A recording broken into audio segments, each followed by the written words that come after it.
हाय बच्चों, मैं रावेंद्र सिंह अपने चैनल एजुकेशन टेलर में आपके लिए हास्य रस और करुण रस से संबंधित थोड़ा सा 2 मिनट के एक वीडियो लाया हूँ। हो सके तो ये आपको पसंद आए। इसके पहले मैंने आपको रस के विषय में, रस के प्रवर्तक कितने रस होते हैं, रस के अंक कितने होते हैं, उसके बारे में मैंने बताया था। इस वीडियो में आपके लिए आपका जो सिलेबस है हाई स्कूल का, उसमें हास्य रस और करुण रस, 2 रसों का उल्लेख है। इन्हीं रसों के विषय में पूछा जाता है, या तो इनके अस्थायी भाव पूछे जाते हैं या फिर इनके एग्जाम्पल पूछे जाते हैं। पहला देखो, पहला क्या है? हास्य रस। क्या है? हास्य रस। इसका जो अस्थायी भाव होता है वो हास्य होता है। क्या होता है? और इसकी परिभाषा क्या होती है? किसी व्यक्ति या वस्तु की आकृति, क्या देख करके? किसी वस्तु या व्यक्ति की आकृति या वेशभूषा को देखकर हृदय में, कहाँ पे? हृदय में जो विनोद का भाव उत्पन्न होता है उसे हास्य रस कहते हैं। यानी मतलब किसी व्यक्ति या वस्तु की आकृति या उसकी वेशभूषा को देख करके हृदय में विनोद का जो भाव उत्पन्न होता है उसे हम हास्य रस कहते हैं। एग्जाम्पल देखिए, पहला है बिंद के वासी उदासी तपोव्रतधारी।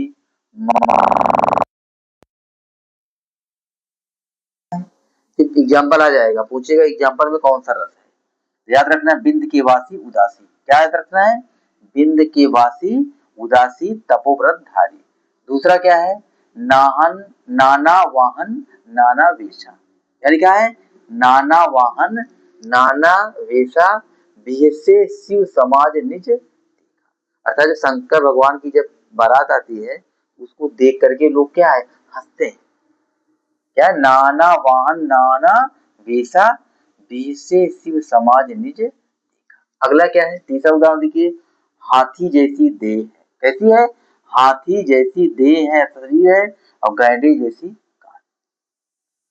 तरबूजे सी खोपड़ी और खरबूजे से कान। ये 3 एग्जाम्पल हैं किसके? हाथ रस के। हाथी जैसी देह है, गैंडे जैसी खाल, और तरबूजे सी खोपड़ी, खरबूजे से कान। हास्य रस अस्थायी भाव क्या है इसका? हास। क्या है? हास। अर्थात किसी चीज को देख करके मन में क्या? हंसी आ जाए। क्या? हंसी आ जाए, वहां पर हास्य रस की उत्पत्ति होती।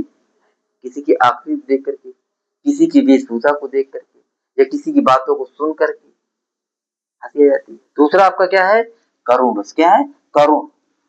करुण रस का स्थायी भाव क्या होता है? शोक होता है। क्या होता है? शोक। शोक माने दुख, कष्ट। अर्थात इष्ट के विनाश। इष्ट माने जो हमें बहुत प्रिय है नष्ट हो जाए, उसकी मृत्यु हो जाए। बंधु वियोग, बंधु माने भाई से वियोग हो जाए। प्रेमी से बिछुड़ जाने पर क्या दिया गया है? इष्ट के विनाश, बंधु वियोग और प्रेमी से सदैव के लिए बिछड़ जाने पर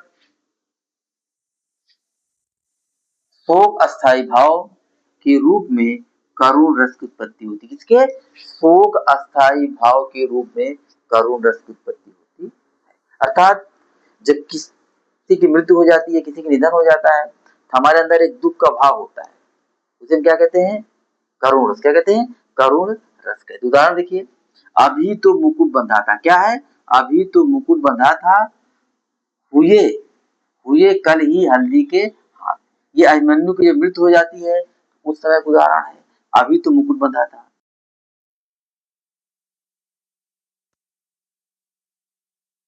शोक विकल सब रोवहि रानी, रूप शील बल तेज बखानी।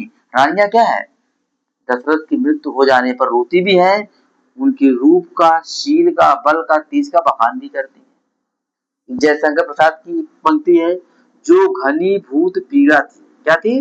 जो घनीभूत पीड़ा थी, मस्तक में स्मृति सी छाई। क्या है? मस्तक में स्मृति सी छाई, दुर्दिन में आंसू बनकर वह आज बरसने। क्या है? दुर्दिन में आंसू बनकर वह आज बरसने आई। ये 2 रस है आपके सिलेबस में, हास्य रस और करुण रस। हास्य का स्थायी भाव हास्य, करुण का स्थायी भाव क्या है? शोक है। इस प्रकार ये रस का जो आपका टॉपिक है समाप्त होता है। रसों की संख्या 11, अस्थाई भाव 11, रस के अंक कितने होते हैं 4, अस्थाई भाव, विभाव, अनुभाव और संचारी भाव। संचारी भाव को विचारी भाव कहते हैं। संख्या कितनी होती है 33। कितनी होती है 33 होती है। रस सिद्धांत के प्रवर्तक भरत मुनि, नाट्य शास्त्र के प्रवर्तक भरत मुनि। नाट्य शास्त्र में कितने रसों का उल्लेख है 9 रसों का उल्लेख, 8 रसों का उल्लेख है। 9वां रस कौन सा है शांत रस है। किसने उल्लेख किया है मम्मट ने किया है। 10वां कौन सा है वात्सल रस है। किसने उल्लेख किया है विश्वनाथ ने किया है। 11वां रस क्या है भक्ति रस। किसने उल्लेख किया है रूप गोस्वामी ने किया है। अब ये आपका रस का जो टॉपिक है हो सकता है आपके समझ में आ गया है।